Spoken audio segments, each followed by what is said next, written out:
বন্যার আরও খবর জানাতে লক্ষ্মীপুরের মান্দারি এলাকায় আছেন রিপোর্টার আতাউর কাউসার।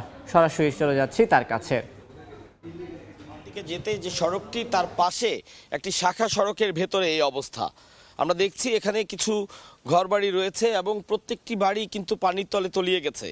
এবং এখানে যে গবাদি পশুগুলো ছিল সেগুলো কিছুটা উঁচু জায়গায়, এখানে একটি ব্রিজ আছে সেখানে রাখা হয়েছে। কারণ আগেও বলেছি যে মানুষ বন্যার পানি থেকে বাঁচলেও তাদের পরবর্তী চিন্তা যে যখন বন্যার পানি নেমে যাবে তাদের জীবন জীবিকা যাতে ঠিক থাকে, সে কারণে তাদের জীবন জীবিকার যে অন্যতম উপকরণ তারা এখানে গরু পালন করে।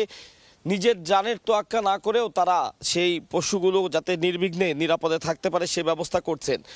তো পানি থেকে তারা হয়তো বাঁচতে পারছেন না, বা কেউ কেউ পানি থেকে বাঁচতে আশ্রয় কেন্দ্রে যাচ্ছেন, কিন্তু সবচেয়ে বেশি সমস্যা যেটি দেখা দিয়েছে সেটি হচ্ছে খাদ্যের অভাব। তাদের রান্না করার উপায় নেই, স্বাভাবিকভাবেই সুপেয় পানির ব্যবস্থা নেই, এবং যে কারণে তারা ত্রাণের উপর পরিপূর্ণভাবে নির্ভরশীল, কিন্তু সে ত্রাণও কিন্তু যথেষ্ট অপ্রতুল।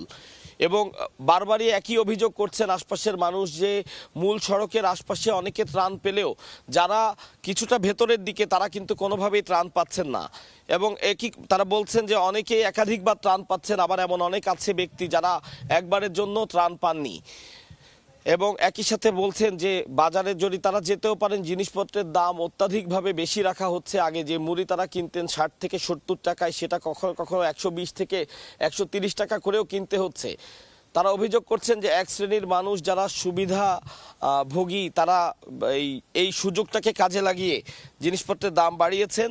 তো সেক্ষেত্রেও তারা বলছেন যে মানবিক দৃষ্টিকোণ বিবেচনা করে যাতে অন্তত মানুষ খেয়ে পরে বাঁচতে পারে, ন্যায্য মূল্যে জিনিসপত্র যেন বিক্রি করা হয় সেদিকেও যেন প্রশাসন নজর দেয়, এবং একই সাথে সরকারি বেসরকারিভাবে যে ত্রাণ সরবরাহ করা হচ্ছে সে ত্রাণ যাতে সকলের ঘরে ঘরে পৌঁছে সেই বিষয়টা সুনিশ্চিত করার জন্য তারা বারবার আহ্বান জানাচ্ছেন। তো পানি কিন্তু বাড়ছে, গতকালকেও যে পরিমাণ পানি আমরা দেখেছি আজ তার চেয়ে পানি বেড়েছে, এবং এখানকার মানুষও বলছেন যে গতকালকে যে পানি ছিল তার চেয়ে অন্তত 6 থেকে 8 ইঞ্চি পানি আজকে বেড়েছে। এবং আমরা আজকেও দেখেছি যে পূব দিক থেকে পানি পশ্চিম দিকে খুব প্রবল গতিতেই প্রবাহিত হচ্ছে। অর্থাৎ বারবার যে কথাটি বলছিলাম যে পানির যে সোর্স, সেই সোর্স কিন্তু এখনো পর্যন্ত চালু অবস্থায় আছে, অর্থাৎ পানির আসছে, যে কারণে বন্যা পরিস্থিতি সহসায় যে একটি স্থিতিশীল অবস্থায় আসবে বিষয়টি তা না। এক্ষেত্রে কিছু কিছু জায়গায় বন্যা পরিস্থিতি আরও অবনতি ঘটতে পারে, এবং যখন আসলে এই পানি আসা পূব দিক থেকে বন্ধ হবে তখন একটি অপরিবর্তিত অবস্থায় আসলে তারপরে ধীরে ধীরে পানি নেমে যাবে, অর্থাৎ পশ্চিম দিকে গিয়ে মেঘনা নদীতে পানি নেমে যাবে এমনটি আমরা আশা করছি।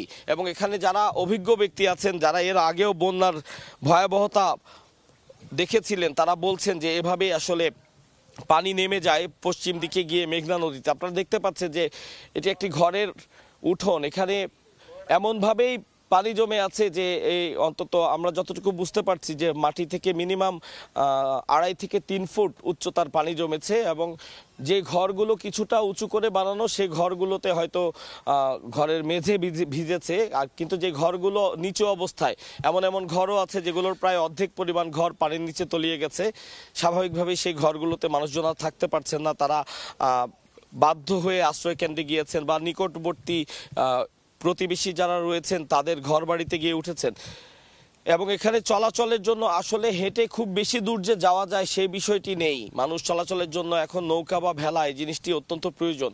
এবং যেটি বলছিলাম যে রাস্তায় যখন 3 ফুট উচ্চতার পানি জমে যায় তখন কিন্তু যানবাহন, বিশেষ করে পিকআপ বা ট্রাকগুলো যেগুলো ত্রাণবাহী, সেগুলো খুব বেশি দূর যেতে পারে না। সেক্ষেত্রে নৌকাই একমাত্র বাহন দুর্গত মানুষের কাছে ত্রাণ পৌঁছানোর জন্য।